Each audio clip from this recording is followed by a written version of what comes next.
Good morning, Messiah Center. Happy Monday. I hope everyone had a great weekend. We have made it to day 8 of our 21-day fast. So that means we have 14 days left. So we have our first week behind us and 2 more weeks to go. I hope you all were able to get into your assignment from day 7 and go through and get your budget squared away and fill out all of the worksheets and tools that were provided to us. If you haven't had a chance to complete it or finish it, that's okay. I know it can take a little time to get all of that information together. So keep working at it because we're going to use those as our starting point and also as our roadmap to get from where we're at to our greater prosperity. So, with that, for day 8, we are going to be discussing the salvation of saving. And our main point for today is there's great reward in saving. And our pledge is I will commit today to set aside a percentage of every paycheck for my savings. So, in this chapter, the author starts out by giving us the analogy or the scripture from Genesis chapter 41 to 45. And this is where it's discussing Joseph when he was in Egypt, and God gave him the visions and said, hey, you need to save grain. There's going to be 7 years of plenty and there's going to be 7 years of famine. And during that 7 years of plenty, you need to save at least 20% of the grain so that you are able to survive the 7 years of famine. Well, to sum it up, Joseph actually ended up saving much more than the 20%. And the story kind of comes full circle when his brothers, who did not live in Egypt, because this famine affected the entire area, they had to come to Egypt to buy grain. So she uses that as an analogy of how we should look at our savings. Our saving shouldn't be just enough to cover, whatever that emergency is right then and there. It should be plenty. We should have enough to cover whatever the need is that we need it for. So as we go through the chapter, she discusses the types of savings accounts that you should have. She suggests that you have at least 2 accounts. I'm going to tell you kind of what we do, but what she suggests is having 2 accounts. There's an emergency account, and then there's a life happens account. In the emergency account, we should have at least 6 months minimum, and even up to a year worth of money to cover our bills, any expenses that we have on a month-to-month basis. And then in our life happens account, at minimum, she suggests that we have about $1,000. So with this emergency account, this account is going to be if there's just something that's out of your control. Of course, the greatest example that we can use that's relevant right now is the pandemic that, we are kind of coming out of and been through in the last 2.5 years. There were several people, unfortunately, who found themselves not working because we couldn't be in contact with one another. And they were unable to, pay their bills. There were mortgage companies and utility companies who were giving people, forgiveness on bills they owe, or they were allowing them to go into forbearance because everything just stopped. And some people did not have the finances available or saved up to take care of their day-to-day needs. So this emergency fund should be something that you don't access often, you don't use often. It's just there for the emergencies. And then for your life happens account, this is a savings account that are for your kind of everyday little emergencies. You're driving and you pop a tire, so you need to buy a new tire, or you need to get some repairs done at your house, or you need to get some repairs done on your car. The little unexpected things that happen in life. Um, for us, we do have similar accounts. So we have emergency accounts and kind of a life happens account. But then we also have other savings accounts that we specifically use so that we don't necessarily have to use for instance, our life happens accounts. Sometimes we want to save for a vacation, or we want to save for a large purchase. So we do have a separate account where we can put funds towards that, but not necessarily dip into funds that we have dedicated for other things. So that's just kind of an example. We have about 5 savings accounts, and so we have stuff even for medical. And for us it works. It just allows us to keep things a little separate, and I don't have to worry about dipping into our life happens account because we want to go on a trip, because that's something separately. A trip is something that I can plan and budget for, but I don't necessarily want to take it out of that money, because if I pay for my trip out of that money and then my tire blows, now I don't have anything to pay for my tire with. So, but again, to start off, having these 2 accounts is a good starting place.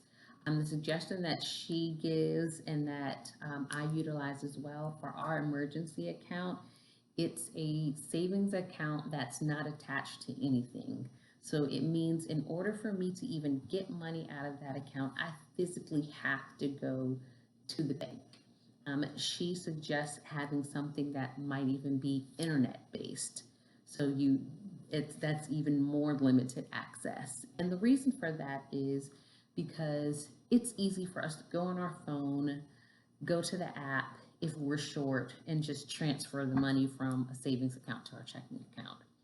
If I have to physically go to the bank, pull out money, and especially if it's at a different bank, how ours is set up, I have to pull the money out of that bank, then drive over to the other bank to put the money in the account. If I have to go through all of that, I'm less likely to do it.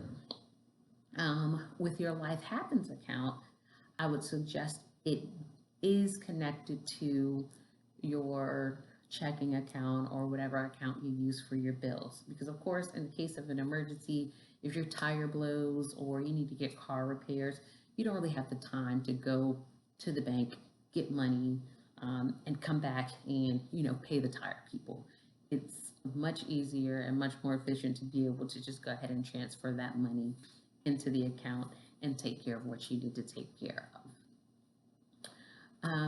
She also goes into types of savings accounts that you can use, and these are all just suggestions. She talks about simple savings accounts, money market accounts, even using certificates of deposit.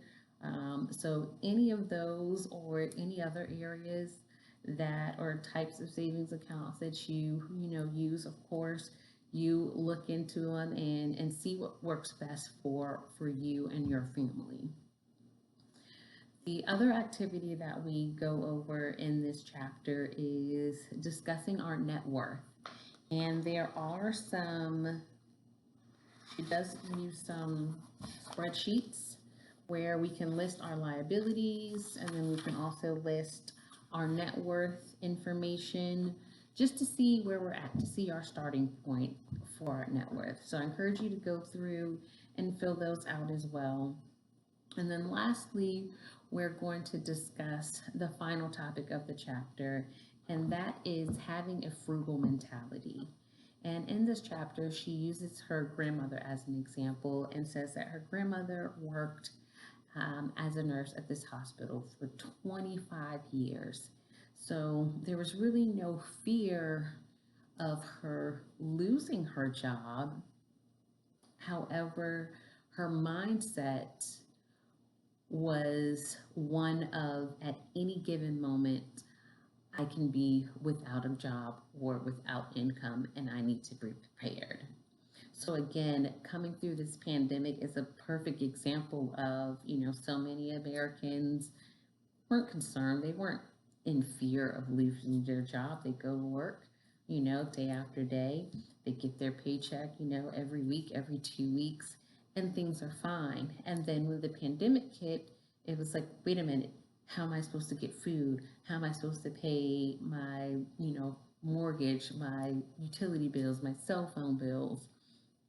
So if we change our mindset to a mindset of frugality, that doesn't mean that we were not allowed to spend money, or we're not allowed to do anything. All that's saying is we're not spending just because we can. We're spending strategically. We are preparing, and we're always going to be prepared, so that if anything in life comes along, anything happens, we won't be caught off guard. We won't be caught by surprise. Many Americans, unfortunately, in this last 2.5 years, were caught by surprise. And a lot of people, lost things. They lost their homes, they lost their cars, even with the ability to, go into forbearance with some things. At There came a time where that was no longer an option, and they still hadn't got their finances back together because they were just getting back to work, or they were still out of work. So they, lost things that they had and worked for so hard up until this point because they weren't prepared. So again, having that mindset of being prepared, and no matter what comes or what happens, you know that your household and your financial status is set up in a place where you won't be impacted. So again, we want to make sure that we are strategically using our finances, and that we are preparing ourselves for the unknown. So with that, our activity today is she's challenging us, if we are not saving at all, to save at least 5% of our net income. So the example she gives is, if you're bringing in $1,500 a week, or a paycheck, whatever it may be, put $75 of that away. And as we work through, these 21 days, and as we dig into our finances and work on our budget and find places where we're able to save money, the goal should be that we're saving at least 10 to 15% of that income and putting that away in savings. I know yesterday I gave the suggestion of what we utilize, which is a 70-20-10 rule. So our goal is at minimum 20% of our income. And I'm trying to shoot for 30%, and lowering that 70 to 60 is the goal that I'm currently in. And once I hit that, then we'll see about maybe lowering it even more. But continue to challenge yourself.